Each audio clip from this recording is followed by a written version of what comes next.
Hello and welcome to Undrafted, a Dynasty game theory podcast brought to you by the Undroppables. I am your host, Scott Belanger, a.k.a. Jax Falcone. You can find me on Twitter at Dino Game Theory. This is episode number 221. Let's roll.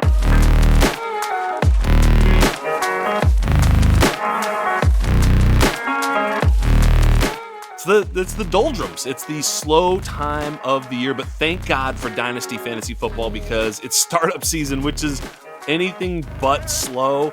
I think startup season is a way to reset everything. If you're in a lot of leagues, I mean, generally one or two startups per year. I love doing a one or two a year just so I don't get too many leagues. I'm at like 22 or something like that. That's plenty. Got to drop a league here and there, but I hate leaving leagues too. So who knows? What's the solution? I have no idea. But this week, Theo Greimminger makes his return to the show. Y'all know I love Theo. And we're going to talk a little bit of startup, but also kind of just some players we like and don't like in various spots in each section of the startup draft, through about the 10th round, we're going to talk, I think. So without any further ado, I do want to bring on my friend Theo Greimminger to the program. Theo is over at Fantasy Points now, and like he always does, wherever he is killing it. Theo Greimminger, welcome to the program. It feels like we haven't talked in like 4 months on a podcast, but we podcasted recently. You came on Fantasy Points pod. We have done so many Dynasty Lives together. I've been on this pod so many times. So yeah, always love it. I love this time of year. We're out in the streets. We're earning. We're in Dynasty startups. We're trying to get, it's not theoretical content when we speak. So That's I really true. Enjoy that. A lot of people say, go trade for this guy, but you're actually in a ton of these Dynasty leagues. I'm in a ton of them. We're getting trades done and we're certainly drafting startups. And I'm like you, I didn't want to do too many startups. I've done 2 this offseason. I might cut it off at this one. I'm in the 17th round of a FFPC Triflex, which is their it's Superflex basically with 3 flexes. It's start 10, no kicker, no defense. It's going pretty well. So I might call it quits on this one, but I might sneak in one more. I'm not sure. Yeah. Well, they are addicting. We are addicted. And, the drug of choice is startups, baby. Yeah, that's right. And then startups lead to rookie drafts and so forth and so on. That's the beauty of Dynasty. It never ends. It is 365. Just like you said, Dynasty is life, right? That's so right. That's it, baby. So, you'll get a chance to tell the fine people where to find you. Basically, just go to Fantasy Points and find Theo everywhere. But he's got a bunch of great shows, Daily Fantasy, the Dynasty Life show is great. School of Scott with Scott Barrett, a friend of the show, and GOAT over at Fantasy Points. So go check out everything Fantasy Points and Theo. But without further ado, by the way, you said a lot of shows be like, go trade for this guy, and so much of the discourse around that is always like, would you give a third for him? Would you give a third for him? Would you give a second? It's like, be more creative. I will say that yes, you can trade for players. Someone, Nick Bodiford was on my show last week. He asked me about, it was JSN, I think, 2 firsts or whatever. I'm like, you can trade away the value of JSN. I referenced a trade I made going for Trevor Lawrence. I used JSN to effectively get Trevor Lawrence, and there were other pieces and other things.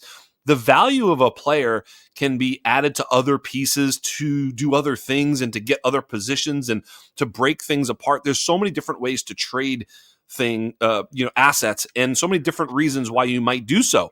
In a short starting roster, you might take JSN and something else and move up to get an elite asset. In a super deep starting roster situation, you might take JSN and break them up into a Jordan Addison plus something or whatever. Yeah. I'm making this up. So the strategies of selling and buying shouldn't just be so binary, like, am I going to get a first or not or whatever?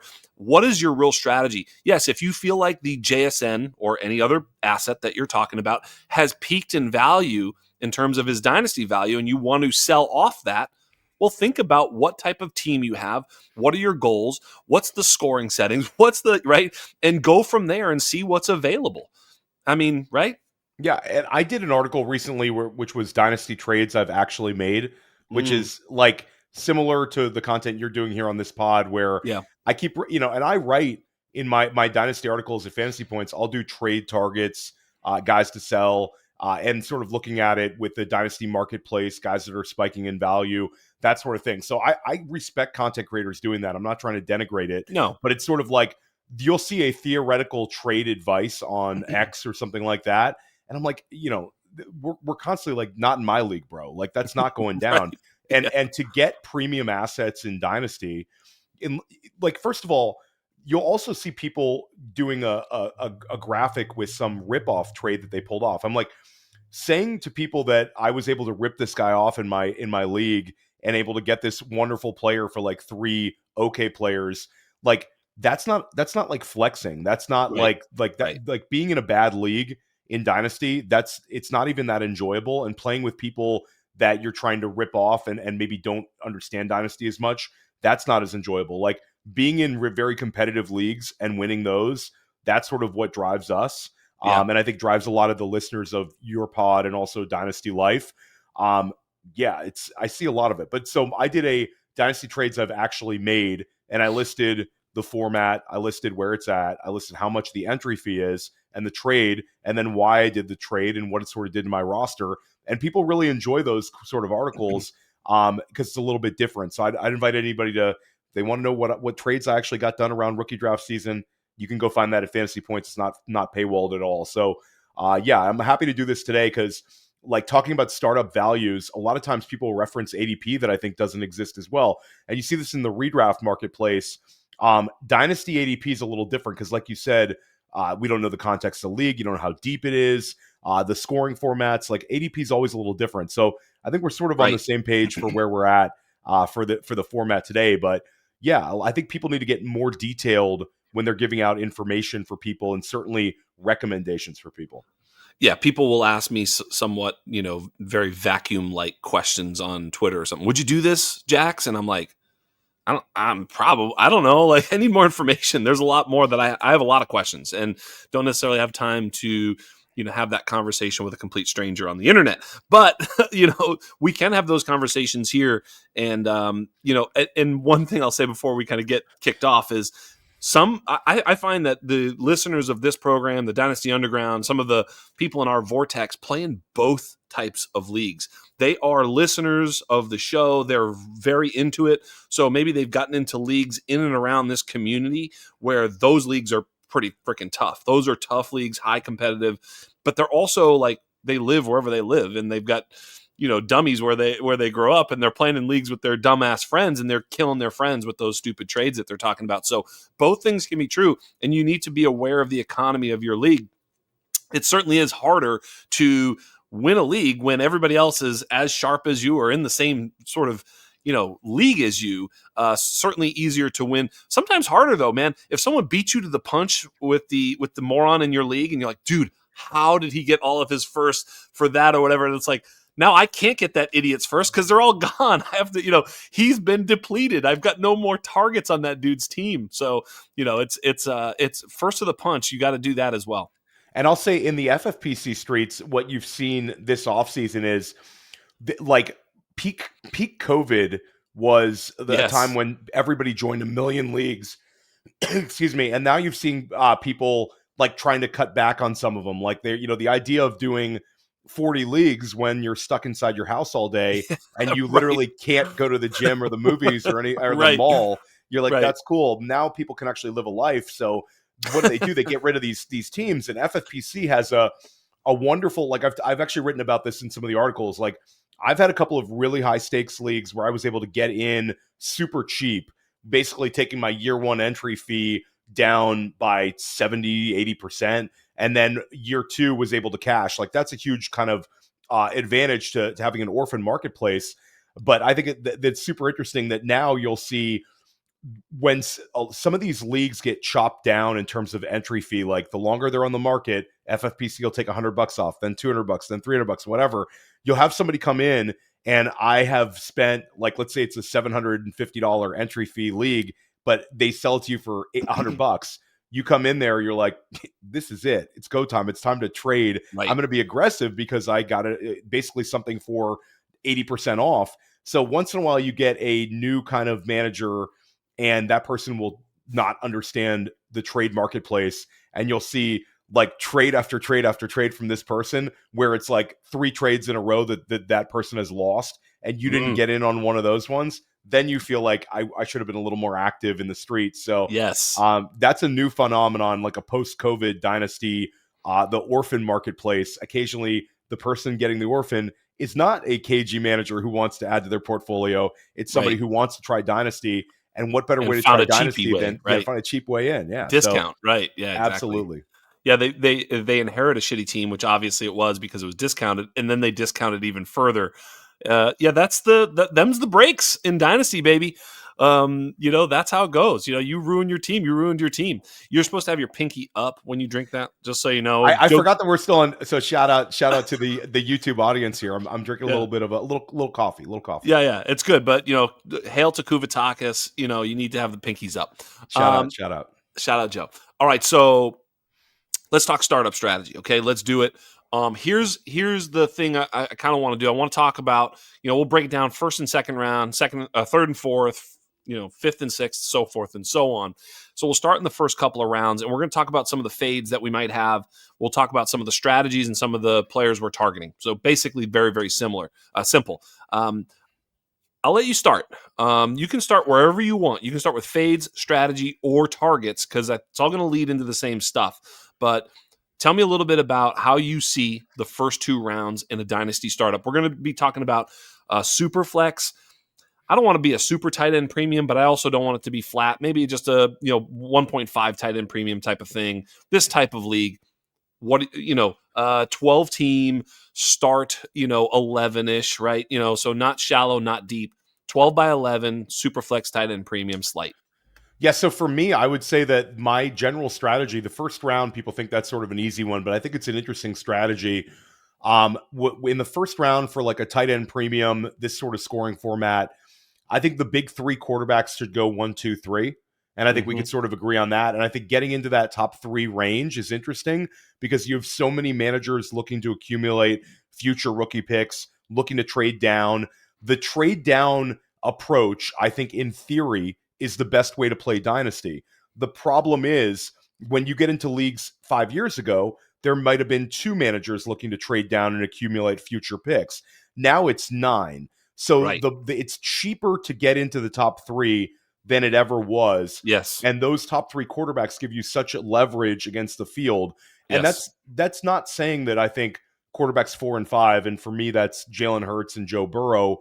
Those guys are incredibly valuable for this range. But Josh Allen, Lamar Jackson, and now Jaden Daniels with the youth that he gives you with the similar outcomes. I mean, those 3 guys are just incredible values. So I think trying to move into the top 3 is an interesting strategy this year because I think it costs you less than it should with a calculator, and it maybe costs you less than it should after the fact. And what's funny is the sort of trades that it would take you to get a Jaden Daniels, a Josh Allen, a Lamar Jackson, not in a startup, are exponentially through the roof. Right. So the trades that it would take to get you in the startup, I think, are actually cheaper than at any point in the next 3 years. So I don't mind trying to get in the top 3. I think Quick question. Do you play in a lot of third round reversals? No, I don't play any third round reversal startups. And I believe that your league was not third round reversal that we did. So I can't remember. I think third round reversal. I do a lot of third round reversal. And I will say, if you're in third round reversal, I love being in the backside of the 100%. First round because backside of the first round because you get. And there's a reason for that. And so if you're non-third round reversal, different strategy. You really have to think of it differently. Then you might as well be in the top 3 or 4 if you can be. Obviously, again, if it's randomized, that's one thing. We do derby style generally, which is like we randomize the choices, and then the first guy gets the first pick of where he wants to draft rather than. So anyway, that's fun. I think if you're running a dynasty league, you should do that. I do that for redraft. So I'll play NFFC for redraft, and it's similar where it's. I think that just a general game theory, you basically have 3 chances in the top 25 potentially if you have the 1-2 turn Yeah. to get it right. And I think that just from a general perspective, it gives you more outs. It Yeah. gives you a chance to potentially miss on one of your top 3 picks and then hit really, really well. So I think third round reversal changes everything. I completely agree with you. Third round reversal, I think, like being able to take a slight discount to get to the 1-2 turn area, the 10, 11, 12 in the first round. Love it. The value of the second rounder It is is pretty so much good. the exact same as the Yes. guys that are going at the end of the first round. I think that people have too much of a trust that this ADP is correct. Like Right. it's the beginning of the second round is just so money. Like a Yes. Puka Nacua Right. versus a Bijan Robinson, like they're essentially the same bet. They're high end league winner type bets in redraft who are both entering their third. Prime. It's Yeah. it's the same bet, but Yeah. you're able to get one in the second, one in the first. So for me, it's like, 100% agree with you on that one. Yeah. And I mean, if you're non-third round reversal, right? So now you're basically saying, okay, well, at least I'm getting the early part of the third, which is also a little bit of a spot there too, because before we get there, but there's some stuff there. But in that first round, is there a player, and it's hard because they're all very good, but is there a player you're fading? Maybe even bring it out to the top 14 or 15 if you want to cheat a little bit, but a player in that top first round that you're fading. I've got mine, and I don't think people are going to like it, but I think I've got reasons behind it. Yeah, I don't necessarily have a fade per se. I just think once I get past the top, so I'll say that for me, I think it's a clear top 8 where the Jamar Chase, Brock Bowers, Justin Jefferson sort of belong alongside the top 5 quarterbacks. I think for me, Mahomes is somebody I'm more comfortable taking in the beginning of round 2 than I would in round 1, despite him being arguably the greatest quarterback of all time. Yeah. And when it comes down to it, it's just his career is turning a little bit more into a Tom Brady like career than a guy who's going to necessarily win us our league. So fantasy managers sitting at like the 107, 108 who want to take Mahomes.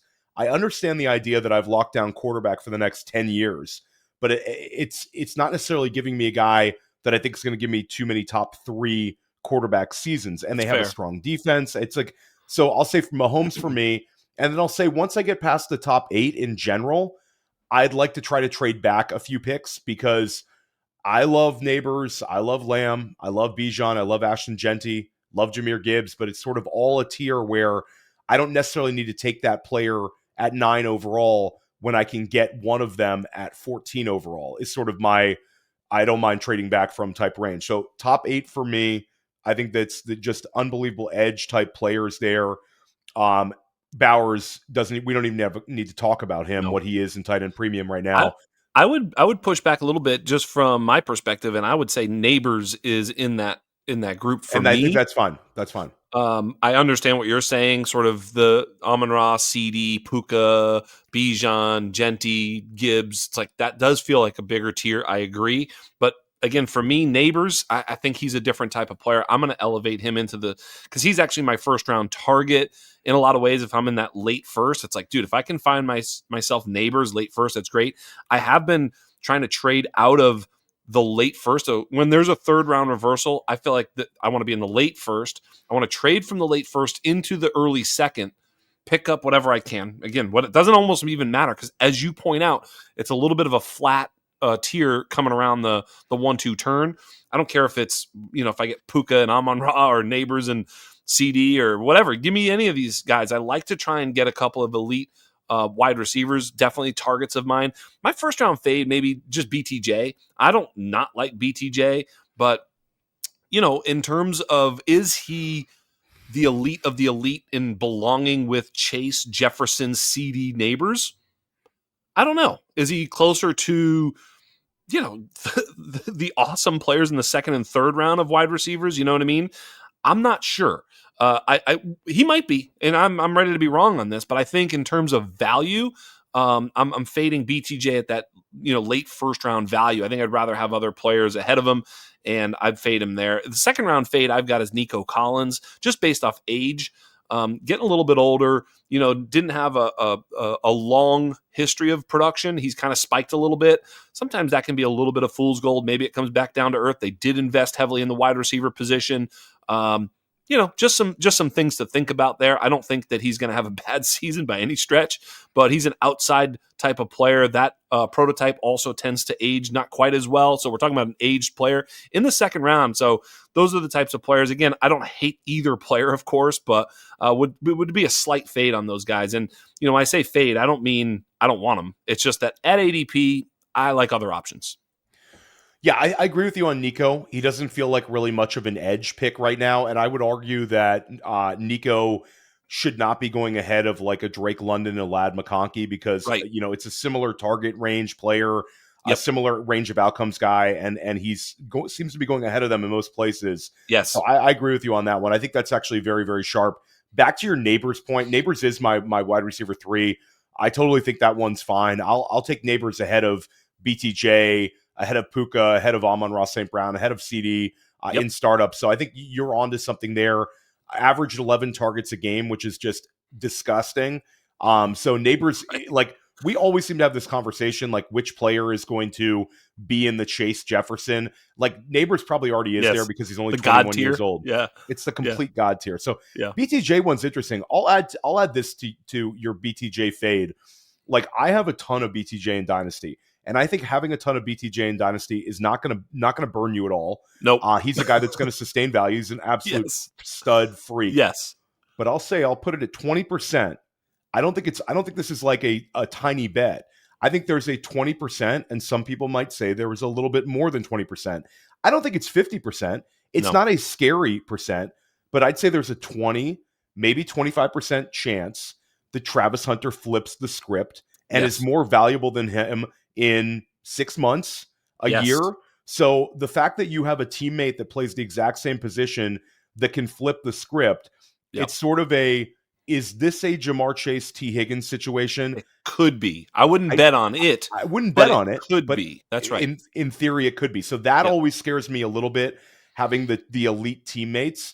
And I think the elite teammate, like Amon-Ra and Jahmyr Gibbs have been able to sort of coexist. We've had that conversation with, hey, a couple years ago, should 2 Lions be going in the top 15 of startups? And it turned out to be, it's fine. Yes. But but then you get into other situations where it was Garrett Wilson and Breece Hall.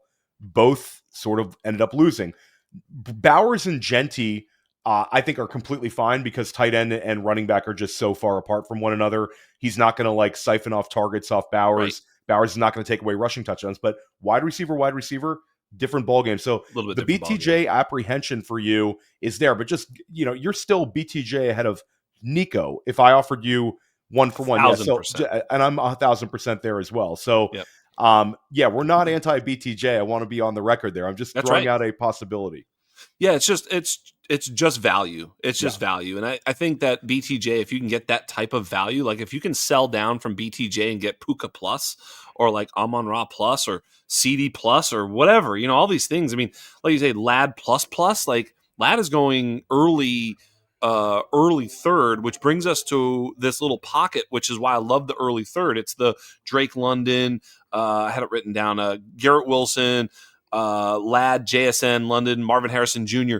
That whole sort of, I love to be able to draft in that early third and be able to come away with another elite wide receiver so that I might have 3 elite wide receivers or maybe a quarterback and 2 elite wide receivers. But I really love the leverage that picking in the early third gives me.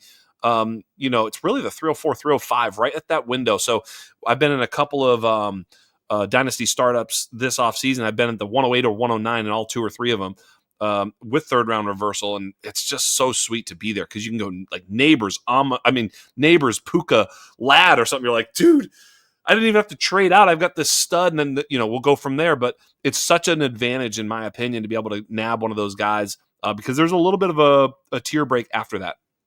Yeah, I would even argue that in a non third round reversal format, if you draw, let's say the 109, and so I'm picking at the 109, I'm picking at the 204, and then I'm picking at the 309. I think an interesting pre-draft trade, just to shuffle around, would be trading back from 9 and trading up from the 309 into the early third. And it seems like a minuscule thing, but every single draft that I'm in, it seems like that the first half of the third round and then it gets slightly less valuable in the second half of the third round.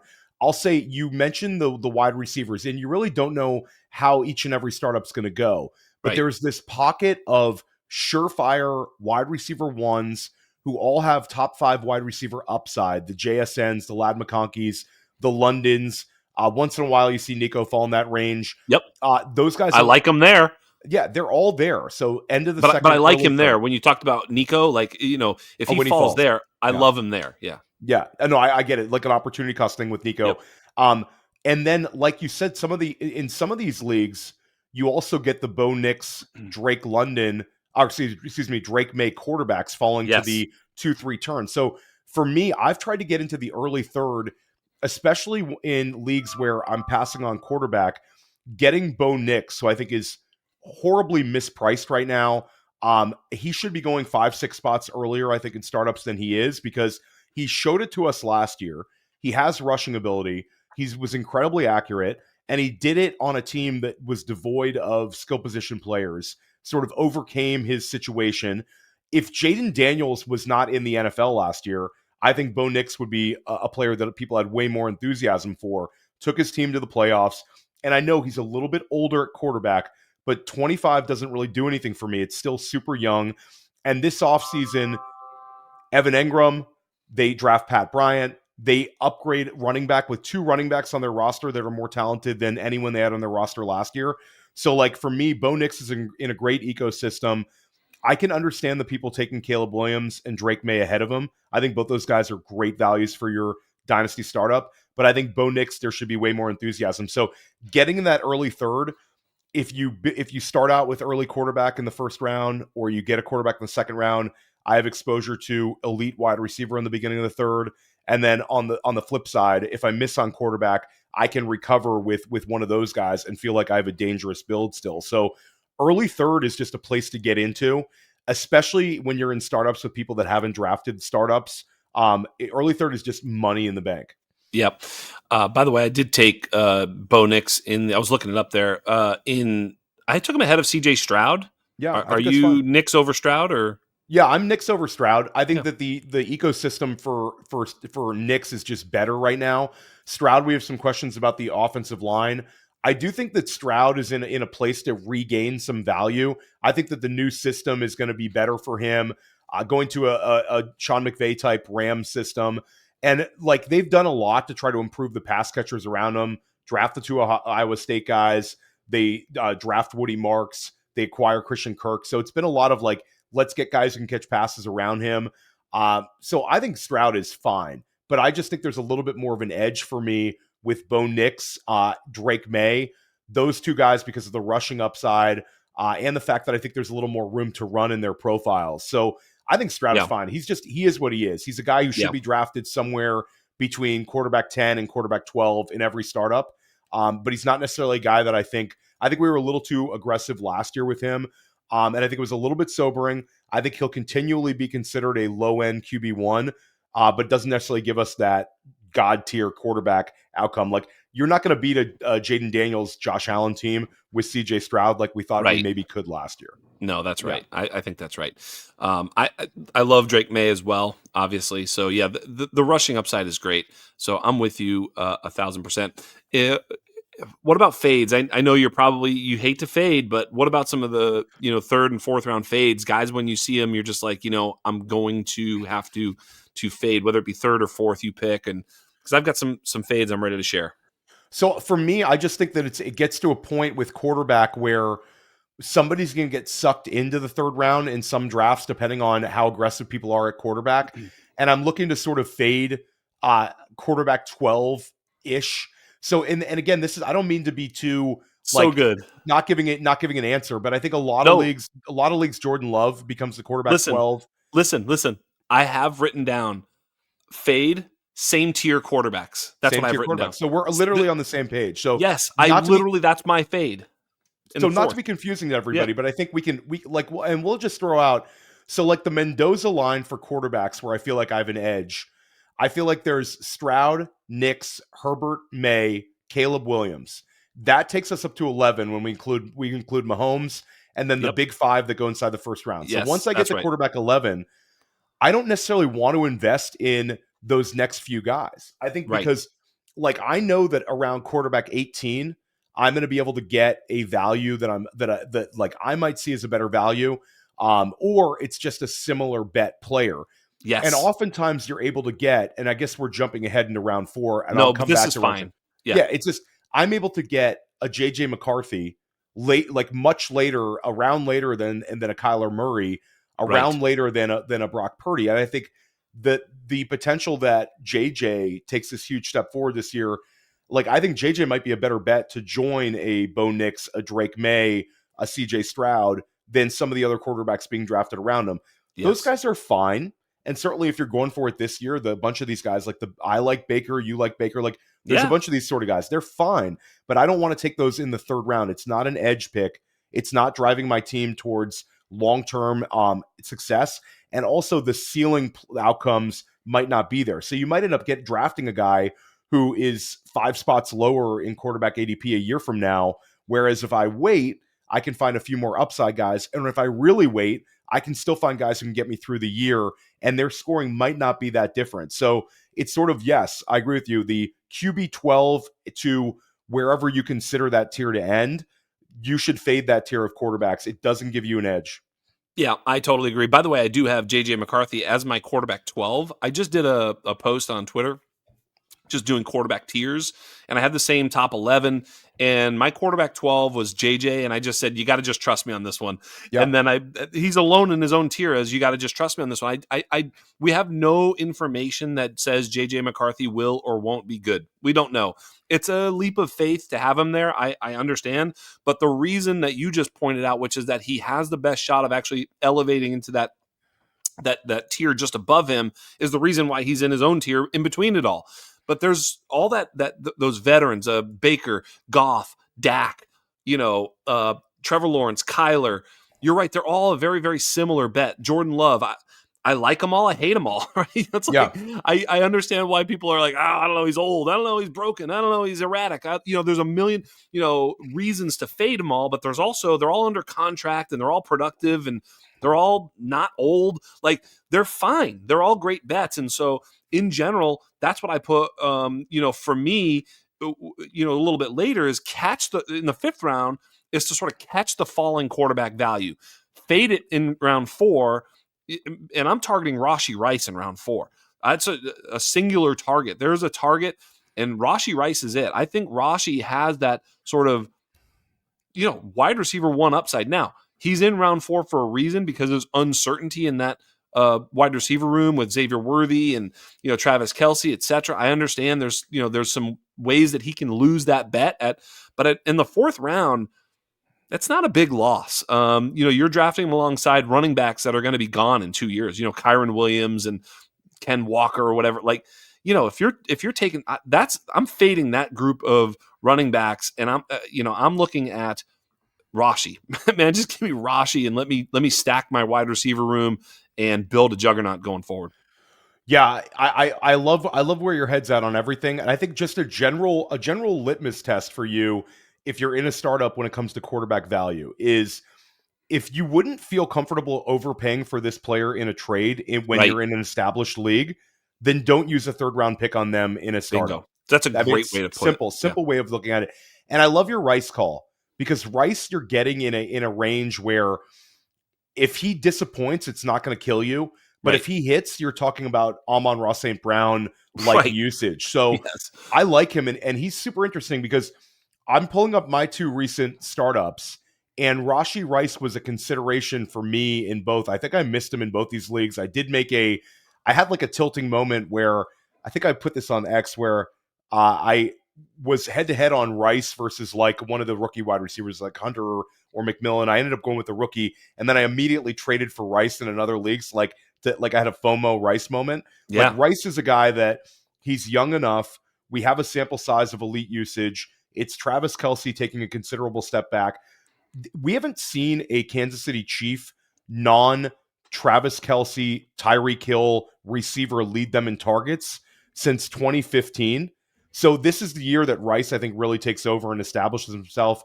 You also get a little bit of a discount because Xavier Worthy is going pretty high in these startups, and people don't necessarily like Worthy lives in a lot of these 5th rounds, and Rice lives in the 4th round. So it's sort of they're depressing each other's prices. One of the two a year from now is going to be worth more than they are right now. Yes. The other probably worth less. And Rice is just a better bet for targets.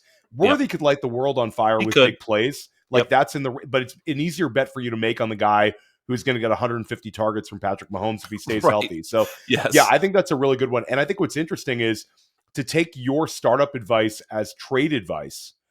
Trading Bucky Irving for Rashee Rice straight up in leagues is there. And I've seen it in some high stakes leagues where it's sort of a cash out on Bucky Irving moment, getting a wide receiver 1 for a running back that you spent a 3rd round rookie pick on last year is kind of game theory there. Now, Bucky could burn you. It could burn you this year.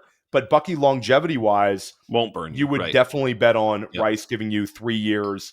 Bucky, where is he going to be in 2027? Like, I don't know. So I think he'll have a good 2025. I think that's a good bet for Bucky. But Bucky and Rice are going close to one another in startups as well. So, I'm with you. I think Rice is a nice target inside of round 4. I think round 4, if J.J. McCarthy is inside of round 4, you should be moving around to try to get him. Yes. I know sometimes he falls into round 5. Not as much as maybe a month and a half ago. There's been some positivity there. Yes. But you can still get him in the second half of round 4 in a lot of these drafts. So I think he's a huge bet. He's young. He was an unbelievable winner at Michigan, which some people say, what a hokey stat for you to mention, Theo. Like his win-loss record at Michigan. Yeah, but winning is a big thing with quarterbacks. And it means you hold on to your job. The teammates gravitate towards you. Being able to be sort of a 27-1 quarterback at Michigan is unbelievable, considering some of the wins that he had. And then you consider that the one loss was that insane game against TCU, which was like 50-something to 40-something.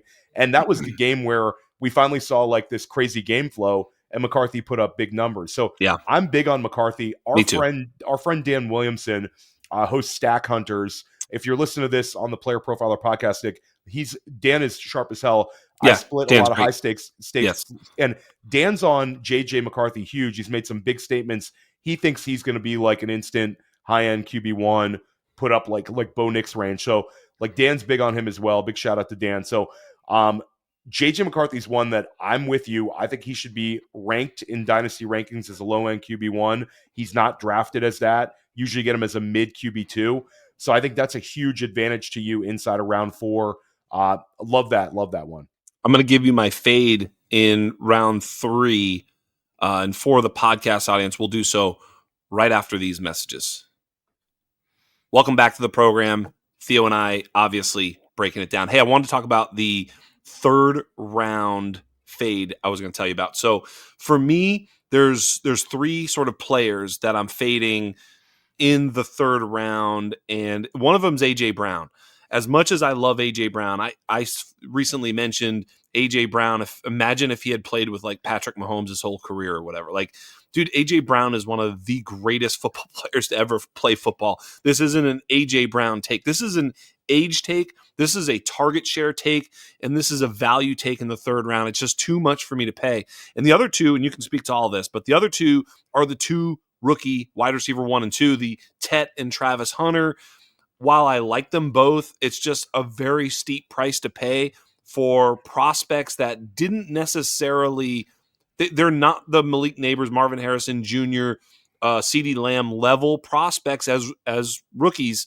And for that reason, I would rather sort of trade out of that pick.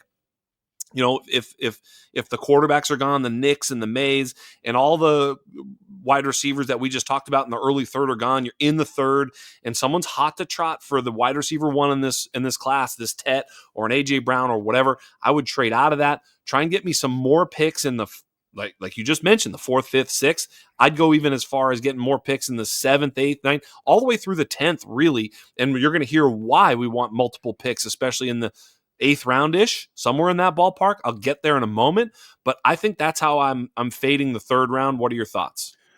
I think it's fine. I think I'm higher on Tet and Travis Hunter than you are, but for me, I'm looking at some of my startup values. I think oftentimes one of those 2 guys falls into round 4. That's a much easier click for me. I drafted Tet McMillan in a 4th round, but when I look at if it was the mid 3rd, that certainly would have been something I did. So for me, I'd rather take those guys inside of round 4. AJ's interesting because I think Yeah. that there's a couple outs there where you reference the target share, you reference the air yard share. Like if you go to Fantasy Points data, he's off the charts everywhere. So like air yard share, target share, first read rate, he's all over the place. But it's the lack of incredible target volume in this offense. It's so run heavy. You Yep. not only have the threat of Saquon, but you have the threat of Jalen Hurts. AJ's age doesn't scare me at all. But if we're really like pulling teeth here, he's the oldest like top 15 dynasty wide receiver. If you go to Yep. a site like Keep Trade Cut, so Yep. I don't mind having AJ Brown. I certainly have exposure to him in dynasty, but I can understand like your trepidation where there's younger wide receivers around him. I'd say I'm pretty neutral on him at his price. And with the rookies, I'd rather wait till round 4.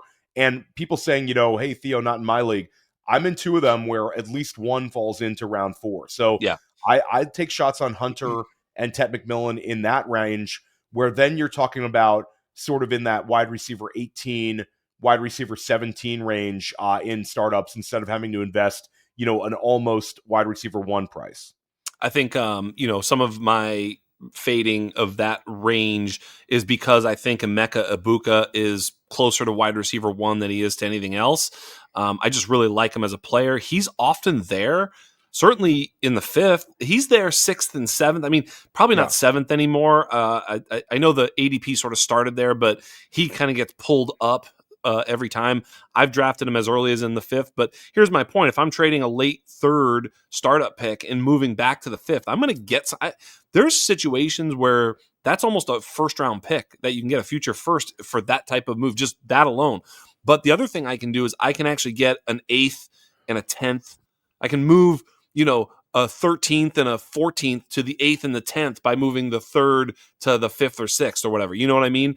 And so by doing that, when I start talking about the names that you're able to get in the 8th, players like, Luther Burden and Jaden Higgins, I think I'd rather have Luther Burden and Jaden Higgins and Emeka Egbuka versus Ted McMillan. That's just me personally, especially when I'm doing a startup, I'd like to have as many, premier assets as I can. People will disagree with that. And of course they should disagree with that because maybe it's wrong. But that's just the way I see it. I think that Egbuka's a little bit closer to them, and because I can nab him in the 5th or 6th, I love that. I love to be able to trade back and get those assets. Getting into the 5th and 6th, I'm going to tell you my fade in the 5th because I'm curious to hear what your thoughts are. I've seen both Colson Loveland and Tyler Warren go in the 5th round of startups. Slight tight end premiums. I guess the tight ends would get steamed much higher than that in some other leagues, depending on how hefty the tight end premium is. But in general, I think I'm fading the rookie tight ends at that particular point because I can still catch the falling value at quarterback. That's when it's happening. That's when I can get the Bakers, the Daks, the Goff, Penix, Cam Ward, right? I can get an actual starting quarterback, and I'm going to draft a unknown tight end, a onesie position. I can't do that. That's just not in my programming. What are your thoughts? Yeah, no, I'm with you. I think that when it comes to Loveland and Warren, I like them a lot as Me too. rookie draft targets. I'm there, but I agree with you. Like the inflated price tag, I'll pull up my 2 recent FFPC startups. Loveland went at the 507 in one, and then Tyler Warren immediately goes at the 604. And then the other one, they both end up in the 6th round. So a little bit lower in these ones, but Yep. I think just in general, what's very interesting when it comes to Loveland and Warren is Laporta's become sort of a value in startups. And I have a league where I started up with McBride. I took him in round 2. I maneuvered around, so I ended up with like 2 second-round picks. But Laporta, I ended up drafting at like the 502. And I think if you're making a big bet on talent at the tight end spot, with Laporta, this is a guy that we were taking close to like the 1-2 turn last year. Yeah. Now you're getting him in the 5th round. He's a very talented player who's finished as a tight end 1. It's not theoretical what he's able to accomplish. We've seen him handle 120 targets. We've seen him finish as a tight end 1 overall. Now, did he lose dynasty value? Sure. But he's a guy that I think is still locked in as like a top 4 tight end. the two rookies, I mean, things can go wrong here. So We have no idea. Yeah, we just yeah, have no idea. 100%. So I'm Yeah, with we have you. no I idea. think that the price tag on those guys, get those guys in rookie drafts. I think they're both really good rookie draft picks at their ADP. But in terms of dynasty startups, I agree the price is a little too high. Then let's see. So I mentioned Egbuka. I look, I might have a little bit of a sickness here, but I'm drafting Egbuka just ad nauseum in rookie drafts as early as 107, but I haven't had to do that much. It's been mostly 111s, 112s, 201s, 202s. It's crazy. I'm getting him at the 1-2 turn in rookie drafts. I'm getting him in the 5th and 6th round in startups. This feels like a miscalculation of value on Emeka Egbuka, a um, uh, high end prospect, first round draft pick who, surprise, surprise, everybody now loves in Tampa Bay and saying he's an absolute pro, hit the ground running, absolutely awesome. Baker Mayfield had so many nice things to say about him. He's like, dude, this guy he just immediately is a starter. I don't have to tell him what to do. Everything we thought is exactly what Egbuka is. Why is he so cheap? I know why. You know why. So I think it's the perception of being boxed. It's being boxed out in targets. That's what's keeping Bingo. him down and affordable. What's interesting is Baker Mayfield being quoted as saying he can play every single wide receiver spot, and also referencing his athleticism, saying how he's built like a running back, but he catches passes like Chris Godwin. So like I think that like Egbuka's a guy with a ton of yak ability. He could end up really thriving inside of the red zone. And really it's a bet where, is it going to be annoying this year at times? I think so, but I think Egbuka is going to be a spike week guy. I think he'll give you a bunch of weeks where he's going to show you that, like, oh, Egbuka had 22 points this week, and then maybe the next week he only scores 10. But I think when we're talking making a 2026 bet, I have him on a show tomorrow, and I have like a hot takes, and one of my hot takes is this is a bullish argument for the wide receiver class, where McMillan, Hunter, and Egbuka by the end of the season are going to be viewed as top 15 dynasty wide receivers. And I think that it's Egbuka you're getting at this extreme discount right now because, again, people don't want to pay for something that could be a boxed out situation. But what's also interesting when it comes to Egbuka is it's the oldest pair of starting wide receivers in the league. So Mike Evans, Chris Godwin, those guys put up big numbers last year, but it's the oldest pair of starting wide receivers in the league. Both of these guys are past the age apex.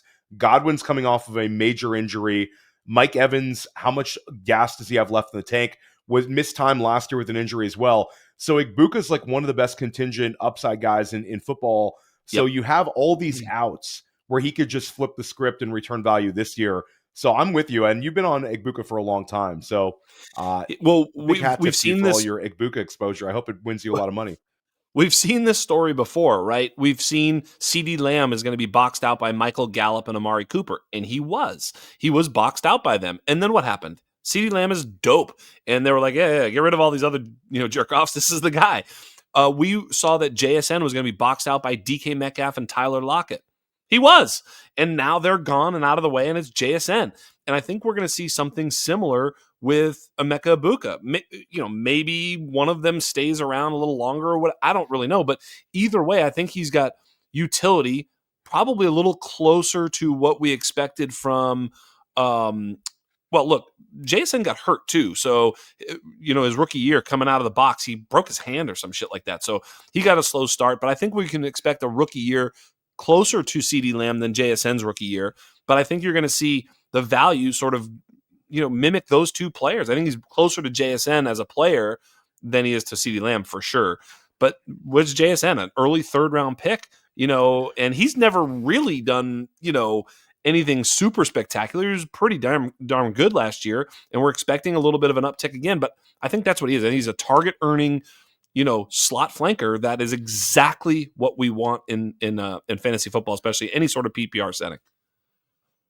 Yeah, you referenced JSN. I think that the bull case for Egbuka is you get into an offensive environment where somebody treats him like an Amon-Ra St. Brown. I think that's like the huge upside outcome one.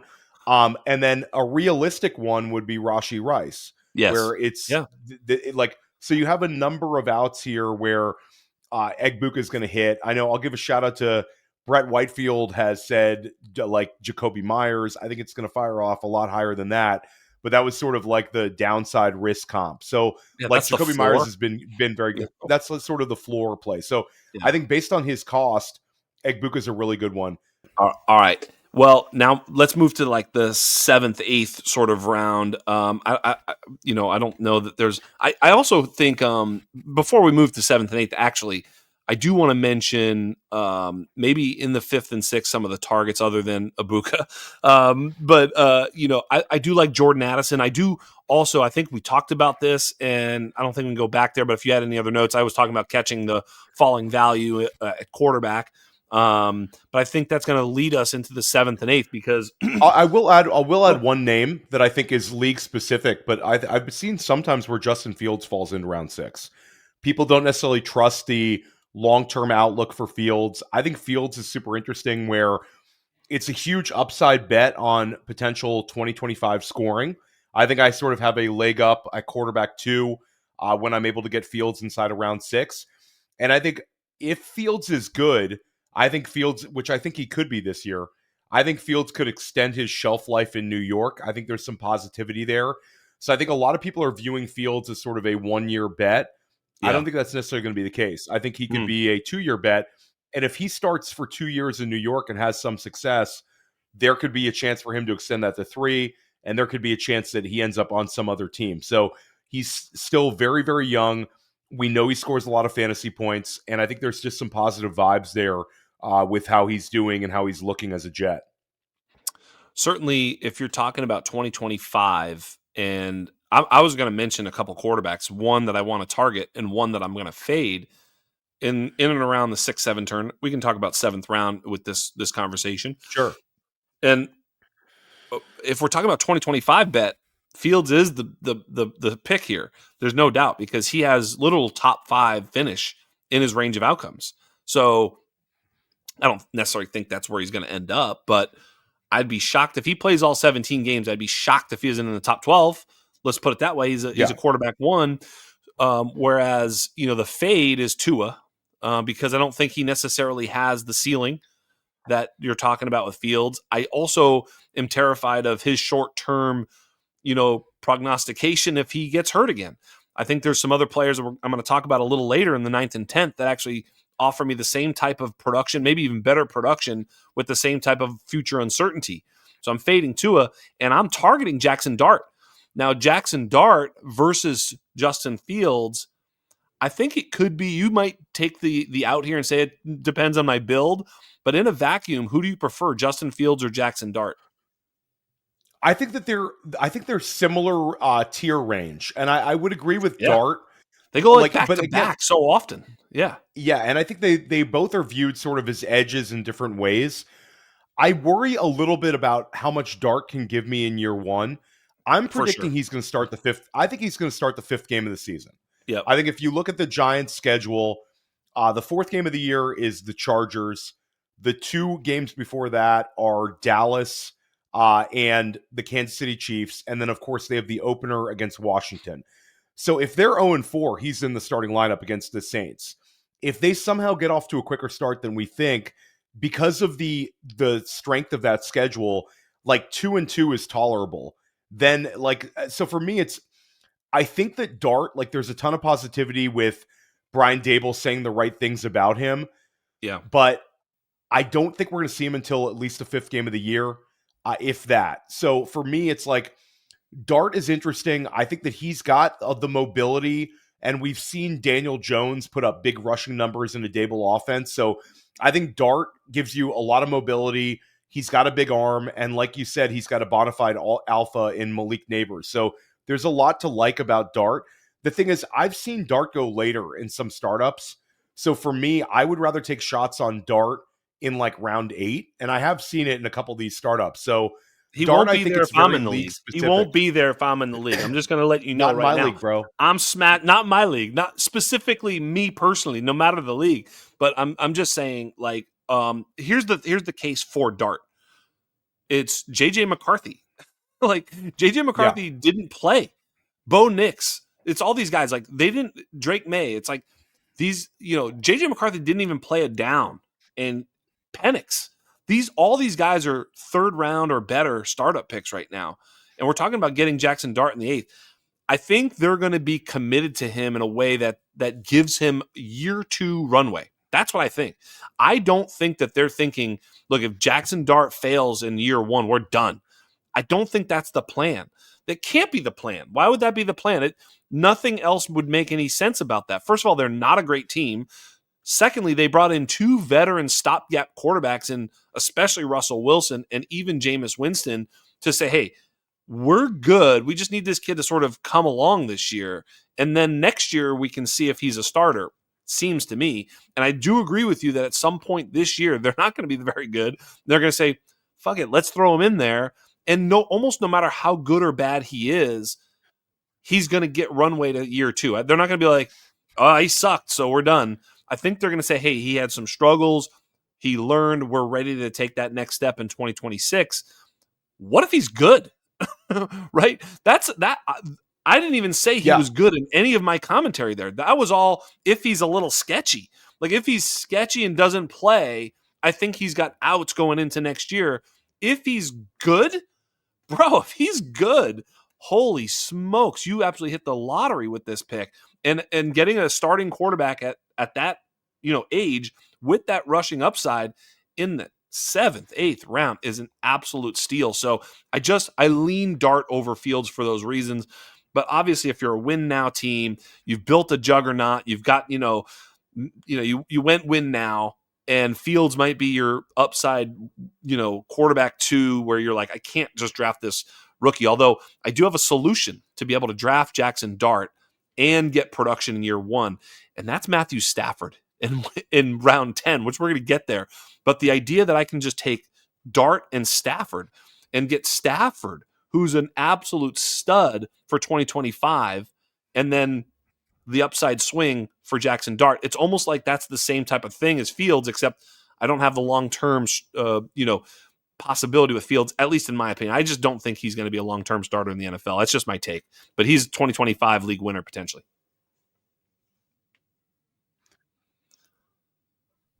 Yeah, I think that's super interesting. You make a lot of great points on Jackson Dart, and I like the idea of stacking him with a Matt Stafford or even a Geno Smith who goes in that similar range. So I like that one a lot. Dart also, if you want to get into like the game theory of it, Brian Daboll might be more apt to put him in the lineup early because it could extend his shelf life as the head coach. Where if he's losing games with Russell Wilson and sort of digging his heels in that he wants to play a veteran quarterback and he loses a bunch of games, he's going to get fired.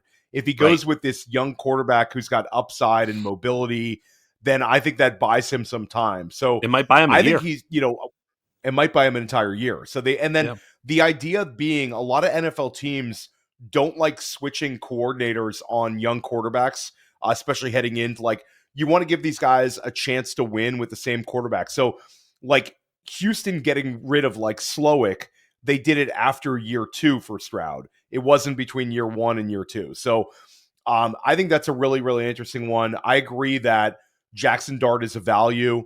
I think that in some leagues he goes a little later than that. But I'm into it. I like the arguments for Dart. I liked him a lot in the process. And just from a simple argument here, like you're able to get Jackson Dart sometimes 3 rounds after getting Cam Ward. Exactly. I agree that Ward is a QB1 in the class, but should he be 3 rounds apart from QB2 in the class? No, I'm not 100%. And I think like that's there for you. So Dart is interesting. I think trade equity wise, it's also you're taking a player sometimes in the 8th round that you'll be able to flip for a 2026 first. So trade equity, he gives you a lot of flexibility with your roster. Absolutely. Yes, exactly right. The other player that I think has, and I'm not sure, maybe he's getting steamed up at this particular point, but even in the 7th round is George Pickens. George Pickens is, we talked about him on the Underground. What are your thoughts about George Pickens and his, 2025 and longer outlook? I think Pickens is a guy whose career could go multiple ways this year. I For think sure. like we can agree that Pickens is super talented. And he's a guy that now has sort of a lifeline to not only score fantasy points and have a big year with Dak Prescott, not seeing like really advantageous coverages on a week in, week out basis. Apparently, Dallas can use a lot of play action this year. I think he could have a very strong target share despite being opposite of a proper alpha and CD Lamb. Yeah. I do think for me, like I've acquired some Pickens this offseason. In startups, I'm not necessarily in on the price tag because I think there's a couple players around him that give me maybe a little bit better bets. Uh, like he's going just a little bit behind Egbuka in a couple of these leagues. I'm seeing him going ahead of Jameson Williams, who is a guy that I really like taking I a like similar Jameson bet here. on. Yep. So I don't think I wouldn't put Pickens as a fade for me, but he's not necessarily a target at ADP. In startup values, I'm not opposed to taking him. He just usually goes a little bit higher than I would have wanted to get him. So I'd say pretty neutral in terms of startups. In redraft leagues, in best ball leagues, and in terms of trades, I'm okay taking my shots on Pickens there, not necessarily in startups. Not to use keep trade cut to, get you here, but Jameson Williams, pick 62 or player 62, whatever, wide receiver 22. George Pickens, wide receiver 29, pick 77. So 15 picks behind. That's what I'm sort of saying. I think Jameson's been getting steamed a bit. The players going after George Pickens, one of them is an absolute joke, but George Pickens, Terry McLaurin, Matthew Golden, DJ Moore, Ricky Pearsall, Luther Burden, Jerry Jeudy.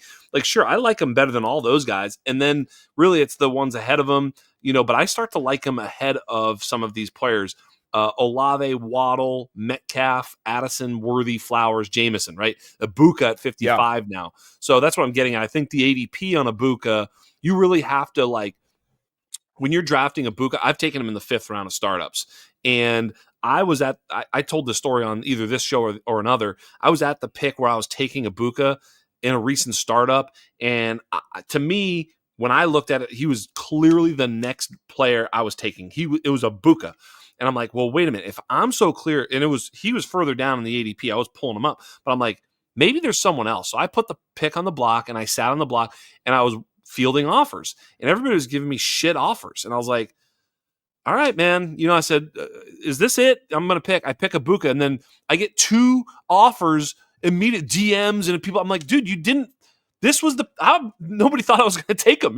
It's like, so, and they were like, dude, I want that pick. I want Egbuka. It's like, fuck you. You know what I mean? Pardon my French, but so I think Egbuka is mispriced on a lot of ADP sites, which is sometimes what happens, especially with rookies. But I think George Pickens, his move from Pittsburgh to Dallas, I think changes in a positive way for him. And I think he's a little underpriced in ADP. And I like him where he's sort of moving into keep trade cut into that spot, closer to Jameson. Anyway, that's just my take. I think it's a consolidated target share where it's like it's Ferguson, CD, and Pickens. There's nobody else there that's going to command targets away from those 3. Just doesn't exist on that roster. Yeah, and really, what is Ferguson? Because I think Ferguson benefited from a lack of wide receiver 2 there. Yeah. I think Ferguson takes a huge back seat. Ferguson's always sort of been kind of a jag that has a couple of good metrics to him, and he's got a quarterback who loves tight ends. Right. So I'm with you. I think Pickens is really good. And I'm just looking like this is the difference between different formats and all that. Yes. I was in 2 separate FFPC startups. I got Jameson in the beginning of the 7th in both of them. Woo! So I maneuvered to get to like the 7-2 in one of them, and I won at the 7-4. I traded. So, if he's going wide receiver 22 on keep trade cut, that's certainly cheaper. I got him in one league as the wide receiver 27 and another league as the wide receiver 29. So I guess I was running pure in those 2 startups. I love Jameson. For sure. That's great value. And that's one of the lessons. I literally do my rankings and I basically cross them off and put them into the queue as I have them ranked. And then I sort of see how the ADP and how the league is valuing certain stuff. Like there's times that I'll have like 4 or 5 quarterbacks as like my next 5 picks in terms of my rankings. but I'm not taking any one of them because, as we just talked about, there's 5 of them. So I'll wait and I'm going to move down to another position. I don't know if that makes sense when I'm in a startup. I'm not going to reach up to take, even though my quarterbacks I have ahead of whatever the wide receivers or whatever is, I'm taking a different position if I've got 5 guys that are basically the same value to me. So you got to play the board that way. But yeah, I would never want to miss on a Jameson Williams at that particular value. So that means the ADP is a little bit skewed on FFPC versus the real value, and you took advantage of it. Smart. I try. Yeah, sure. Okay. All right. So here's where, the trade back theory, one of the things that's hard about trading back, as you pointed out, there's not as much of a marketplace for trading back. There's more people wanting to trade back than there are trade up. So the prices are less. So what the old adage was is you ask for, in this case, a 26 first for trading back out of the first round into the second round or whatever, or into the third round or whatever. What I would recommend nowadays is, if the first rounds are off the table and guys are like, it becomes harder to trade back, I would just try to stack as many picks in the 7th, 8th, 9th, 10th as I can, because that's where you're going to take a lot of shots on a lot of players that I think there's a lot of value right here. And so I just want to continue to put as much, assets into the top 10 rounds as I possibly can for a couple of reasons. Number one, if you're in a 12-team league, start 10 or start 11, that's where the starters are in the top 11 rounds. Hate to be kind of simpleton when it comes to math, but literally that's where the starters are. After that, it's bench players. So that's number one. But number two, I think there's a bit of a tier here where you're going to see some pretty amazing values. I'm going to start with a couple that I love, but if you do a build where you maybe have an anchor running back, a couple of great quarterbacks, and you've just dominated wide receivers, it's a start 11 or 12, and you can draft the Matthew Stafford Davante Adams stack in rounds 9 and 10 or rounds 9, I can't believe this would be, you're talking about Davante could be a wide receiver 1 in 2025, and you're getting him in round 9. This is stealing. I have been targeting Davante as much as possible. He's free money. What are your thoughts here? I love Davante Adams. I think he's exactly the kind of mercenary you want for your dynasty teams. The price is not prohibitive, and he could give you a massive scoring year. Right. I think Davante is really a target in all formats. I think Right. this is a guy that at fantasy points, we're projecting him to finish as the wide receiver 10 this year, and Bingo. you're able to get the wide receiver 10. And like, people will point to the age of Davante Adams. Davante Adams was really, really good last year on 2 offenses that were bottom 8 in scoring in the NFL and switched teams mid-season. He averaged over 17 points per game last year. There's no reason he can't give you 17 points per game this year. And if he regresses a little bit, you're still talking about a guy that I think we'd be surprised if he wasn't a 15-point per game scorer. So Davante gives you a ton of outs. Stafford's interesting because I think Stafford sort of is what he is. In terms of like he's not necessarily an upside play at the quarterback position. He's more of a structural play, but he does give you a little flexibility if you want to pull off your Jackson Dart play. And also, just from a game theory perspective, like, I think Stafford, with the weapons around him, I think this is a guy that you could comfortably bet is going to score as a low-end QB2, and you're getting him cheaper than that. So I love your idea of being able to piecemeal together your QB2 production and getting a really strong correlation play. I think that's a really, really good one. Adams is like one of the most fun, like, old guy picks you can make in a startup right now. Super, super interesting value. And like, he's going alongside guys like, he goes very, very close to like a Chris Godwin, a Khalil Shakir. I'll take Davante Adams all day over those 2 guys. Absolutely. That's what I'm getting at. It's like where he's going. It's crazy. You mentioned the age, but nearly 30-year-old Terry McLaurin going well ahead. Where's he at? Let me look here. McLaurin going at pick 78 or whatever. I'm on Keep Trade Cut just to use that value. It's fine. It's roughly the same. But, whereas Davante Adams pick 99 in this particular case, right? Which is about right. That's what we're saying. We're seeing him in the ninth or 10th. I mean, I think he gets steamed up a little bit more than that, but you're talking about DK Metcalf, the aforementioned AJ Brown in the third round, who's 28. I'm not saying it's the same as a 32-year-old Davante Adams, but still, we're able to draft age at a much higher price and production. I just think you're nabbing that production again. Yeah, as you point out, the Khalil Shakirs and yeah, I'm even Tyreek Hill. Like, give me him over Tyreek Hill. Give me him over Josh Downs and all these players over even Brandon Ayuk. I mean, I know Brandon Ayuk is younger, but he's 27 and injured. So by the time he gets all the way back, maybe he's 28. Who knows what exactly happens for Brandon Ayuk? But I do know what happens with Davante Adams. He has at least one, if not 2 years of top 15 wide receiver production if he can stay healthy through his 32 and 33-year-old season. So I'm in. And again, in round 10, you got to do it. What are some of the other players you like back here in this spot? Because I think I'm curious to kind of hear. But I love the rookie wide receivers, the Trey Harris, Burden, Higgins, Golden. All those guys in like round 8 make a ton of sense. That's why I love stacking them, because I just drafted Burden and Higgins back to back in a recent startup in the 8th round. That feels great. You have a couple of picks in the 8th or 9th round where you can nab these guys. Great value. Yeah, for me, I like David Njoku, especially in tight end premium. You're able to get him inside of round 10, sometimes round 9. Njoku is super interesting because this is a guy that's been a target magnet. I think we'd be surprised if he wasn't a top 2 target on Cleveland this year. And I think that it's sort of every offseason you get this trade window to go get yourself some David Njoku. It's like people forgot the last 2 years. He's been a spike week guy, and he's been a target earner. And he's in a situation where I don't see anything different this year. And I think that you're getting a discount because people are scared to death about the Cleveland quarterback situation. I think that there's for when it comes to Njoku, he's a guy that I think has a few more years left of strong production, despite the Harold Fannin selection.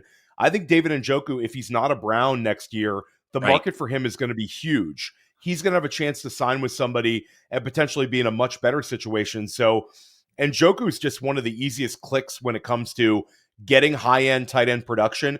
And you're getting Njoku around guys that I think are interesting picks. Like in some of these tight end premium leagues, you're talking about guys like Tucker Kraft.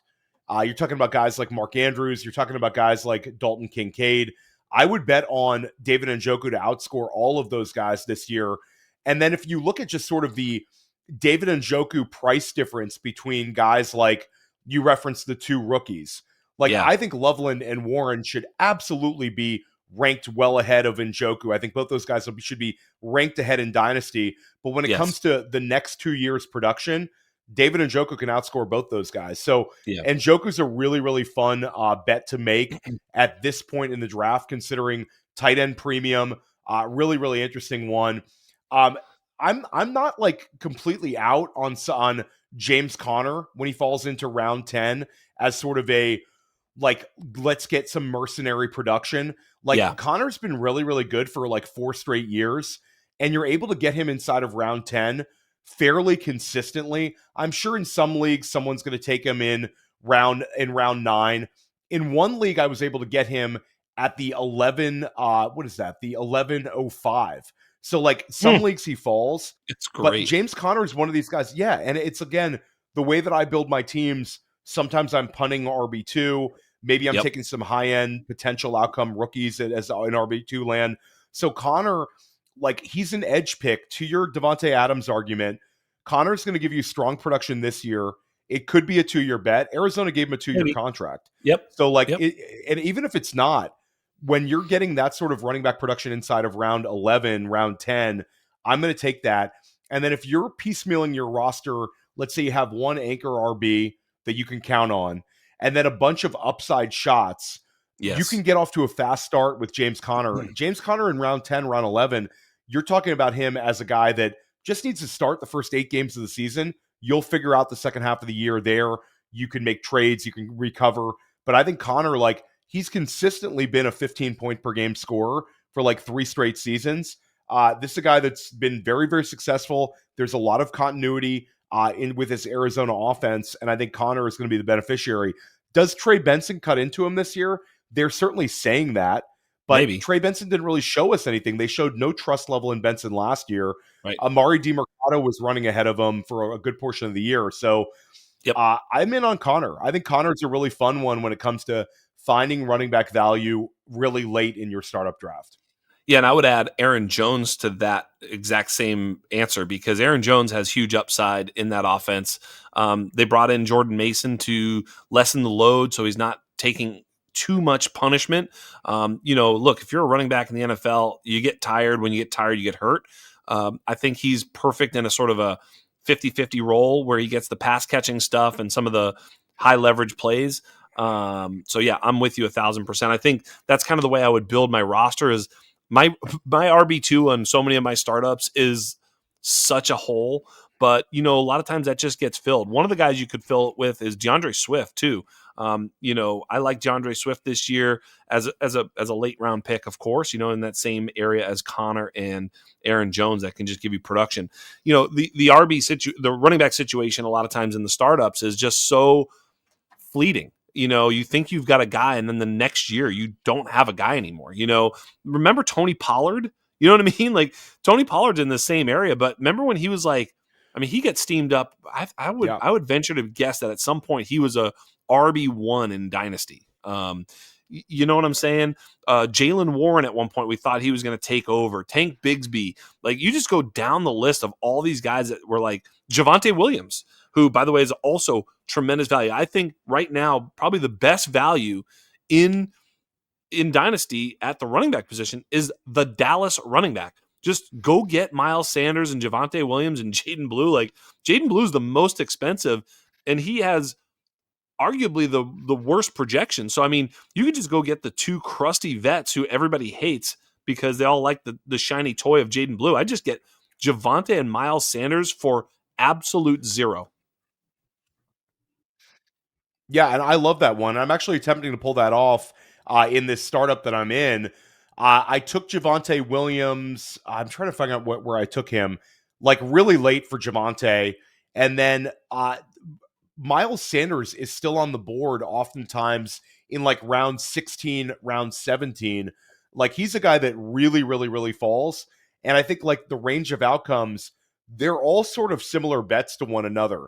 There's a chance you completely strike out with this like idea and approach. Yeah. But again, you're talking about picks that are round 11 and beyond where the hit rates are really not that strong.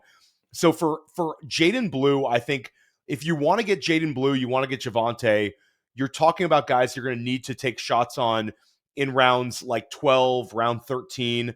When it comes to Miles Sanders, though, Miles Sanders sometimes just falls like a rock. He's almost an end game target for some. Some are not even going to be considering him in their draft. So Sanders might be the best value here because Sanders has been more efficient than Javonte over the last 2 years. And I'm not a Sanders guy, but it seems like it's falling in place where some of the Dallas beat reporters actually think it's going to be Miles Sanders.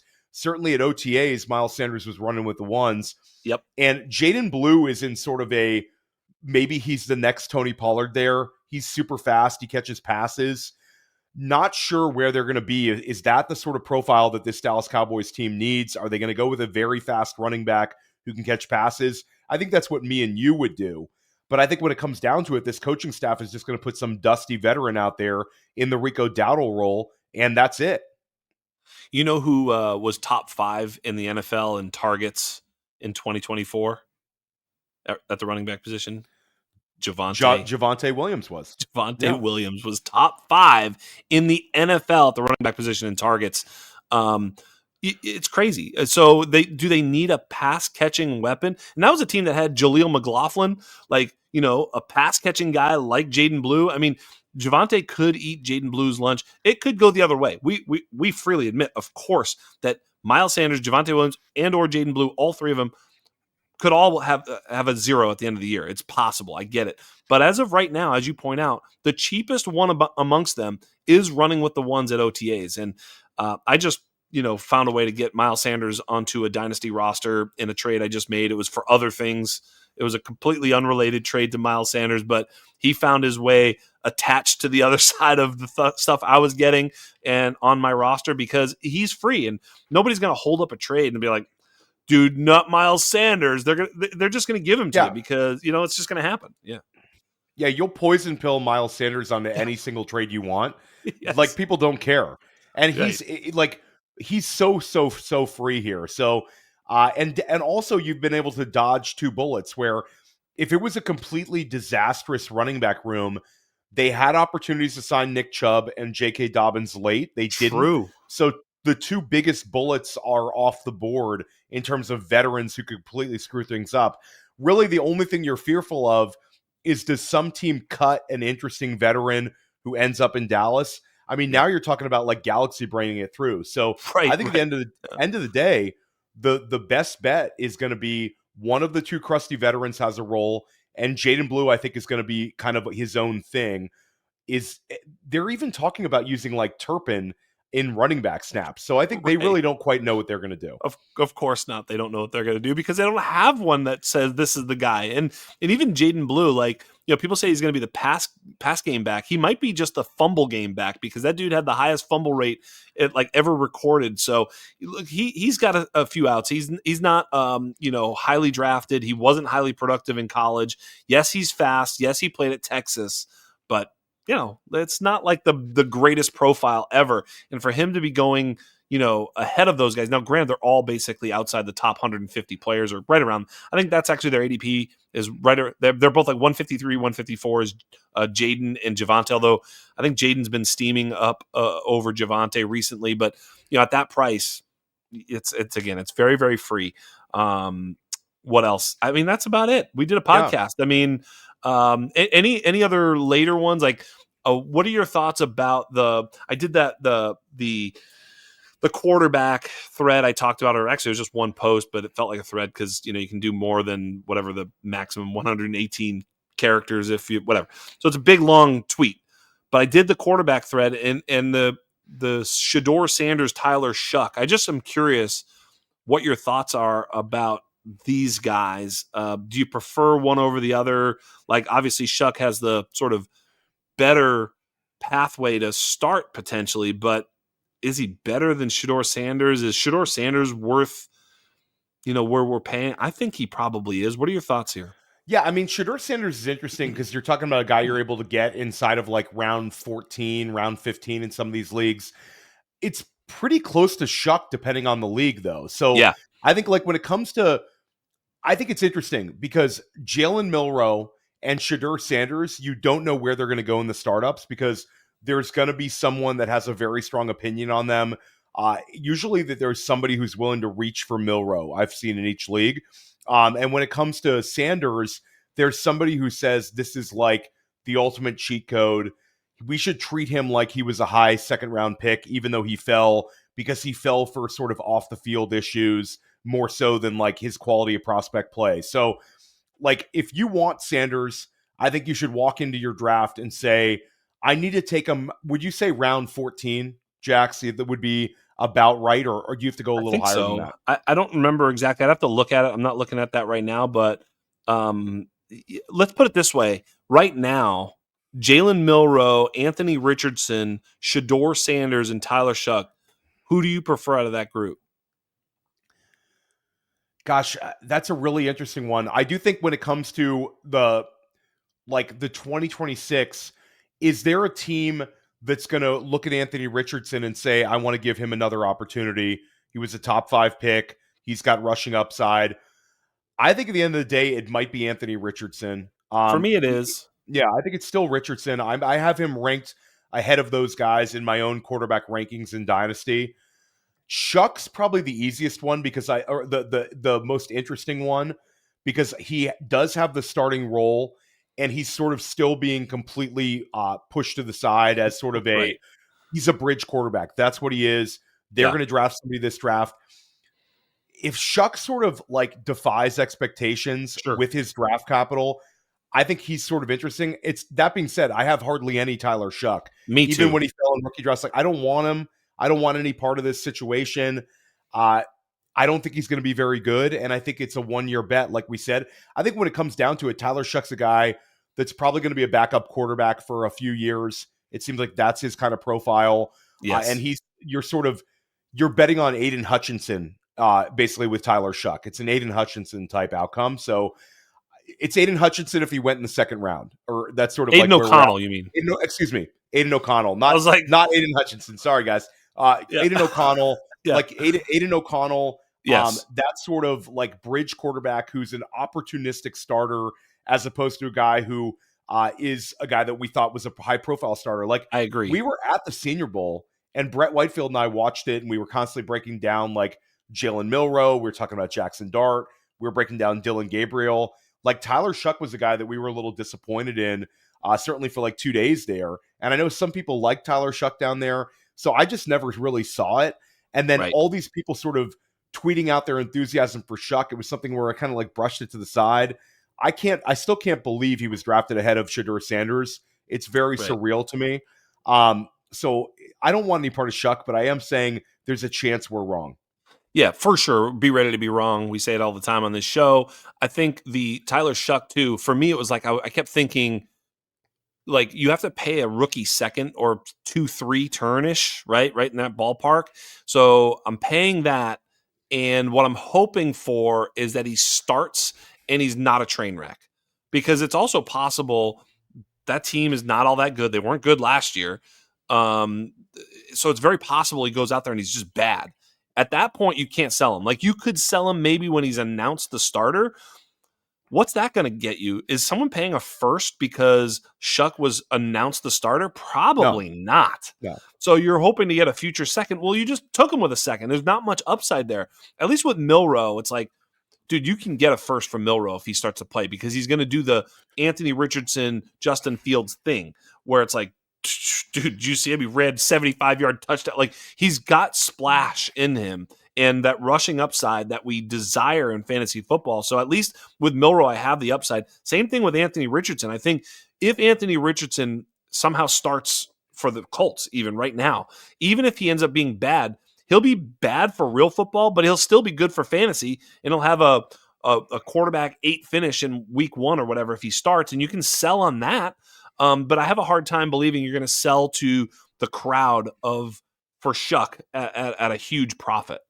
Yeah, I mean, I think you nailed it. Milroe might be the most exciting backup quarterback in the NFL right now, based on the fantasy upside, and he's behind one of the starters who we'd probably bet on to not be able to hold a starting role. So Milroe's really interesting.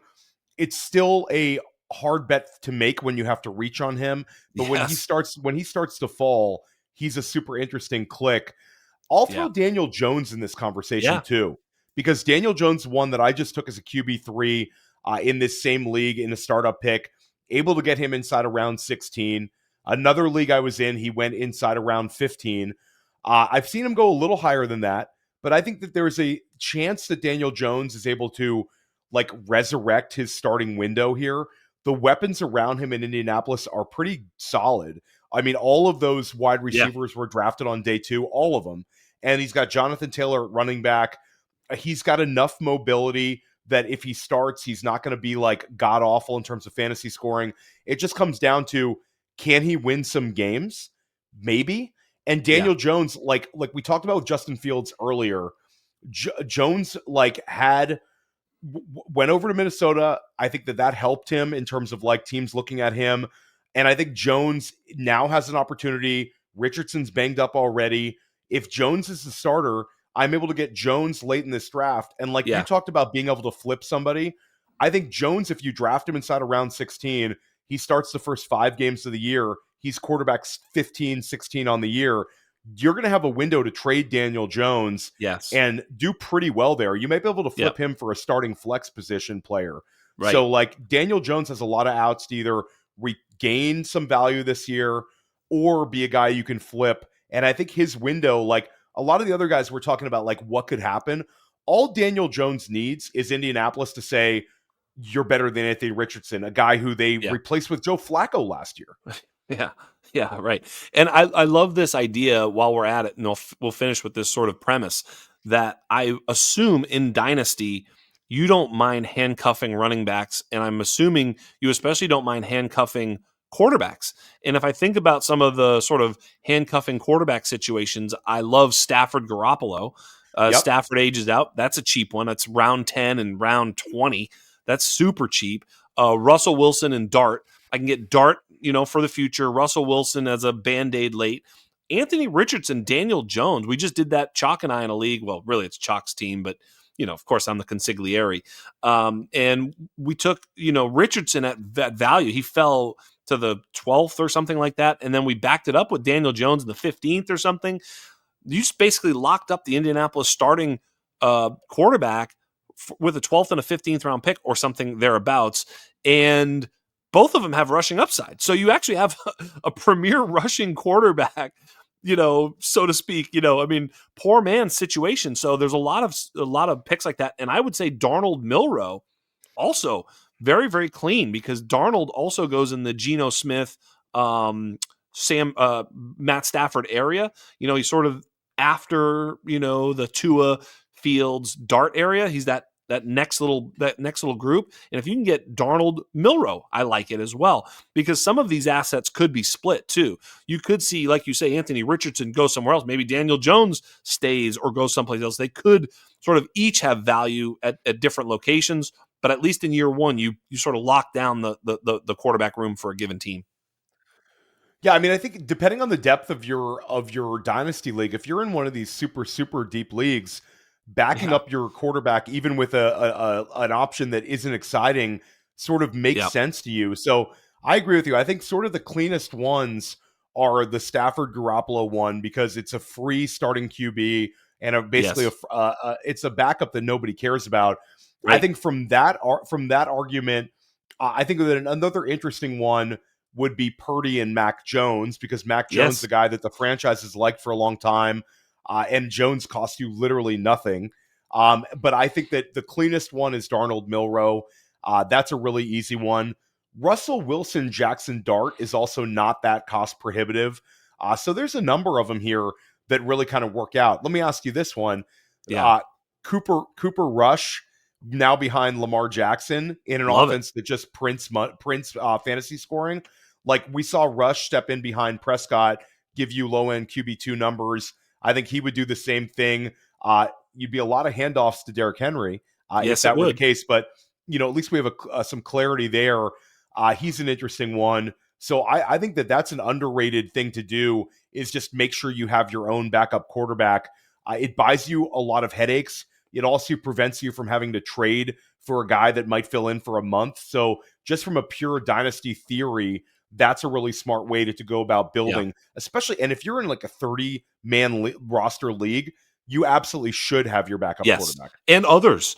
I Yeah. mean, these are some of the ones that you can sort of draft. The Anthony Richardson, Daniel Jones, maybe think about it. But yeah, if all of a sudden you're on the clock and you see Gardner Minshew there and you don't have Mahomes, we just drafted Minshew because we did have Mahomes, and it's a win now build, and it's like, okay, well, it's hard to sometimes get depth at a certain position in a startup, because it's not like you're just going to take a bunch of quarterbacks and then eschew all the other positions and not have what the hell are you doing? You got to, but over the course of time, you can actually collect, depth at certain positions. But at the quarterback position, I'm taking those late backup quarterbacks, especially if they're sort of the clear backup, like Minshew is to Mahomes. Even if you don't have Mahomes, if Mahomes were to go down, you bet your bottom dollar the Mahomes manager is looking around going, who the fuck's got Minshew? You know what I mean? Yeah. And so you pick up a second round pick when you just, took him in a startup at pick, in the 24th round or whatever it is. So yeah. Yeah, no, I love that one. Very interesting. I'll throw out one name that we didn't mention, Josh Dobbs. We talked Yeah. about him earlier. Anytime you have a quarterback who's a mobile quarterback, there's a Yes. chance he misses a game or two. Dobbs is interesting because you could potentially put him in your lineup, and they're probably going to run a pretty similar offense if Totally. he were to get 2 starts. So he's an interesting one. So backup quarterback's definitely an interesting way of playing this game. And if you're a rebuilding team, you absolutely having a couple extra backup quarterbacks. Everybody always tells rebuilding teams get as many handcuffs as possible because you'll Yes. create a trade window. Having extra quarterbacks, especially in Superflex, because of the scarcity of the position, I think that's also a great way of backfilling your roster. Yes. Yeah, you'd think, oh, what the hell am I going to do with this player? He doesn't even play. It's perfect for you, especially if you are a rebuilder, because he's not going to score points for your max PF if that's a situation. So he's going to help you there. But then he's also a super tradable asset that can spike in value. And not all of them will, but all you need, if you take Dobbs and Minshew and Garoppolo and all these guys in rounds 23, 24, 25, 26, let's say you have 4 or 5 of them, Cooper Rush, et cetera, as opposed to taking guys who will never play for your roster ever. But you have these 5 backup quarterbacks. Someone gets hurt, at least you turned even just one of them into a future second-round pick. That's totally worth it. You're not going to get future second-round picks for players generally drafted in those rounds. Except for sure. Yeah, 100%. 100%. Yeah. All right, buddy. Tell everybody where they can find your awesome work. How you doing at Fantasy Points? Just tell everybody what's going on. I'm really, really happy for you. I love coming over here. A big shout out to your audience. It's such a great show. It's one of the only shows I listen to, and I'm not just saying that. I tell Jax that when we're not recording as well. Always down to come back on this show. You'll be on Dynasty Life with me. That show came over from Player Profiler. That's a show I'm recording every single week.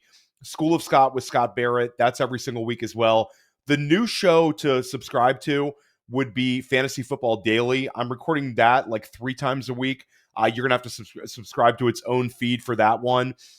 Make sure you're subscribed to Fantasy Points YouTube. We're putting out a lot of really good content over there.